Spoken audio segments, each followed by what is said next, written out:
Our first guest is retired U.S. Army colonel, author, and defense and foreign policy consultant, Colonel Douglas Macgregor. Colonel, if they'd consulted you before last night, what would your advice have been to them? Well, there wouldn't have been a strike, and we would not now be at war with Iran. And I think the most important thing for your audience to understand is something that most Americans don't understand, George. The United States is now at war with Iran as Israel's critical and ultimately only real ally. It's very important to understand that, because this is something that Israel, its lobby, and ultimately its agents in the United States have tried to bring on for 30 years. They've now achieved it, which explains why Mr. Netanyahu last night was almost giddy in his response. He knows that he's finally got what he wants, because this war is going to expand. It's going to take time. How long is anyone's guess, and it could have terrible consequences. So I think there was a failure at the policy-making level to understand what they were doing. And if you listen to Trump, this is not a man who wants the war. And so instead of a strike going in, even though this had been rehearsed for innumerable times over many years, even though they'd rehearsed it and practiced it, what they ultimately did was harm nothing and accomplish nothing. They hit the equivalent of empty buildings, empty targets. And then after doing so, he announced that he was now ready for peace, which is the ultimate expression of self-delusion. He now has a full-blown war on his hands. But until the Americans are hurt in some demonstrable way, most Americans will not understand this, and they don't understand it, George. That's a big mystery. Of course, as I said in my monologue, the IAEA say there's no radioactive material in the atmosphere. There's no sign of emission. And so either there was no material there in the first place, or it did not succeed in getting anywhere near it. And the Israelis are beginning to say that now. Channel 13 this evening said that you cannot destroy Iran's nuclear program by bombs. In which case, why go to war with them? Well, I tend to agree with you, but there are two things that are now very clear. Number one is that Iran is going to double down on its war with Israel. In fact, within the next 2 weeks, I'd be surprised if Israel is not entirely destroyed. Secondly, Iran is receiving and will continue to receive enormous amounts of aid and support, particularly from Russia and China. Three, the Iranians have now collectively decided to close the Straits of Hormuz. There are 50 oil tankers sitting in the Gulf, packed or filled with oil, ready to transport through the Straits of Hormuz. They're not going to move. They're going to sit there. They are now hostage to the closed straits. What are we in the United States going to do about that? Well, frankly, we don't draw on the oil from the Gulf for the most part. It's not going to make much difference to us, at least in the short run. But this is going to have a terrible impact on the rest of the world. There has been no thinking, once again, about the long-term strategic consequences. There was no thinking about, is this the right way to achieve the aim? Because if you're an Iranian right now, you're going to do everything in your power to build a nuclear weapon. In fact, I would argue that there will be countries all over the world that will now build nuclear weapons because they don't want to be visited by the United States Armed Forces in the middle of the night. We are the threat. We are the rogue state supporting the other rogue state, Israel. And then finally, no mention is being made in this country in any way, shape, or form of what's happening in Gaza. There's a complete failure to understand that Gaza is the catalyst for the larger war that's now going to begin against Israel. Every Muslim country is going to come on board against Israel, along with Russia, along with China. I'd be surprised if Mr. Putin doesn't make it very clear to Mr. Netanyahu that if he contemplates using a nuclear weapon, he needs to understand something. If you do this, if you use a nuclear weapon against Iran or anyone in the Middle East, we will use a nuclear weapon against you. I'd be very surprised if he has not already said that. We don't understand what we've walked into because we're not informed. We still think this is 1991. Listen to the rhetoric. I'm ready for peace now. We've made our point. We hope the Iranians understand us and will make peace. Have you lost your mind?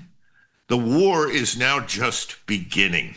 Yes, it's not the beginning of the end, it's merely the end of the beginning, as Mr. Churchill said. Now, the impact of all this on Donald Trump's popularity, all the hypocrites are coming out. Nancy Pelosi is denouncing this lawless act of brigandry. All the Democrat hypocrites who would have done exactly the same thing. Of course, they represent nearly half of the American people. And therefore, how many of Trump's voters now desert him is going to be a huge factor in the midterms, isn't it? Its impact on MAGA is surely going to be significant, because this is a total about-face for the Donald Trump that people thought they were electing. This is the man who denounced the Iraq War, who denounced Obama, accused him of being ready to go to war with Iran in order to win an election. This is the Tulsi Gabbard who said just weeks ago that in terms there was no case for this kind of an action. When people do an about-face like that, they must lose a part of their base. How do you quantify that, Colonel? Well, the desertions from so-called MAGA have already begun, because MAGA turns out to have been a myth. Let's be frank, it was never real. People voted for something that was never real. You've got to go back to the Republican National Convention. And during the Republican National Convention, there was a giant Israeli flag on the wall. And there was a placard above the flag that said, Israel first. And then a gentleman walked out to the podium, ostensibly representing the Israel lobby, and tried to lead cheers for Israel first. Well, the response was tepid, to say the least. But the people that voted for Donald Trump didn't understand what they were listening to. The signal was unambiguous and clear. You were voting for Israel first. And that's what you got for a cabinet. That's what you got for a government. Now, as you point out, that applied equally to the other side, regardless of what the other side says. We have a government in Washington that is corrupt to its core. It's corrupt, it's ineffective, it's incompetent. And that's what we are now going to discover in the days and weeks and months ahead. The whole place is going to come apart, because this war is going to expand. The family dictatorships that controlled the Arabian side of the Persian Gulf are not going to survive this. The Saudis are at high risk. Why are they at high risk? Why is King Abdullah in Jordan at high risk? Because there are hundreds of millions of Muslim Arabs that are saying this is unacceptable. This must stop. And you're going to see new governments come online. We are going to lose everything as a result of this overseas. We are inevitably going to be driven out of the Middle East, the thing that everyone said we were fighting to prevent. And we're going to watch Israel be destroyed day after day after day. In other words, the world is going to be turned upside down. Everything that we've supposedly worked for decades will be lost. Now, in the long run, this is a damn good thing for us. We need to get out of these places. We need to come home. And we haven't even talked about the potential for really bad things to happen inside the United States. Set aside the very likely financial meltdown that is coming. As soon as we start to lose troops, men, people, ships, anything, you're going to see the stock market react very negatively. That's not just the market, but we have the bond market. You're going to watch the interest rates rise. We're going to try and suppress the inevitable inflation that results. It's not going to happen overnight, but it's going to happen. And as these things grow worse, the demand here at home for change in everything. Most important, change overseas. Come home. No more wars. That pressure is going to be overwhelming. Doesn't matter who is in Washington and what they say. They're all going to confront this. So this is in the language of fools in Washington, a game changer, as though this were a game. This is a strategic sea change. We don't get it, and we're not going to get it until all of the bad things happen that are coming. And by the way, there are a lot of people that are in the intelligence business that are professional who are now worried about terrible things happening here inside the United States. Our borders were open for years, George. We don't know who's in the country. We have people worried about the explosion of a dirty bomb inside our borders. And we should be worried, extremely worried. But until these things happen, the American people will not really wake up. They may walk away from Donald Trump and say, what a mistake we made, but they're not going to demand real action until they're hurt. That's coming. As the meme says, doesn't matter who you vote for, you get John McCain. Do you think there was any real opposition inside the leadership on this, or was that too deception? I have trouble believing anything that comes out of the government these days. I have to be frank. I know there's an awful lot of theater that goes on to try and entertain people and make them think something's happening that isn't. These people are feckless. They don't understand what they're doing. They don't understand what they've done. There's not a shred of humanity in any of them. One look at Gaza alone should be enough to drive people completely out of the region and say, no more cooperation, no collaboration against anyone with Israel until Gaza stops. It never comes up. It's not on television. And if it's not on television for most Americans, it probably doesn't exist.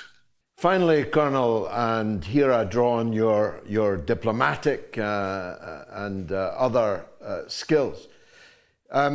If I were a Russian leader, and Mr. Witkoff, say, or Mr. Rubio came to talk with me, I would have difficulty keeping a straight face as they made commitments or expressed intentions, because I would say, I've just watched you in real time deceive your own people, deceive the world about your true intentions with regard to Iran.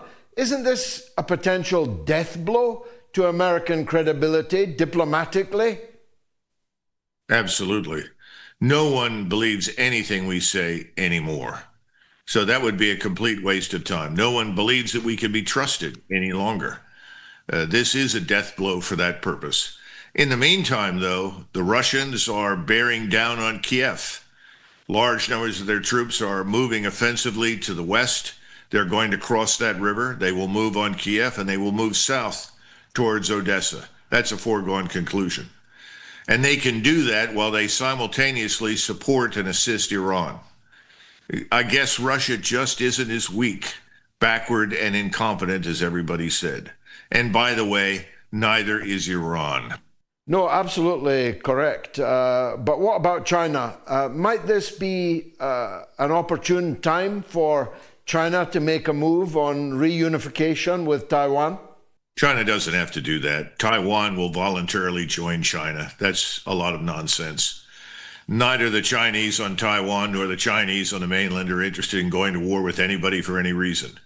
They're all about business. Their long-term goal is to end up looking a lot like Singapore. That's their model. This is not a warlike nation by any stretch of the imagination. You know, somebody was telling me the other day, doesn't President Trump understand the reason so many of our ships are so rusty is that they are at sea all the time? He keeps pointing to the Chinese ships, says they're not rusty. Well, of course they're not rusty because they spend most of their time in port. Well, if you spend most of your time in port as a Navy, how good are you? You know, the Chinese are not interested in a war. That's all crap. But the Chinese are very interested in doing business. And you pointed to BRICS, and you pointed to the one belt, one road, and you're 100% correct. Iran is vital and essential to that project. And it's also vital and essential to Russian national security because it touches the soft underbelly of Russia, which is Central Asia. Iran is not going to be allowed to lose. There will be no defeat of Iran. So if we double down on this, as I'm sure we'll try to do, we won't have any choice because we're going to be the recipients of retaliation. It's not going to work.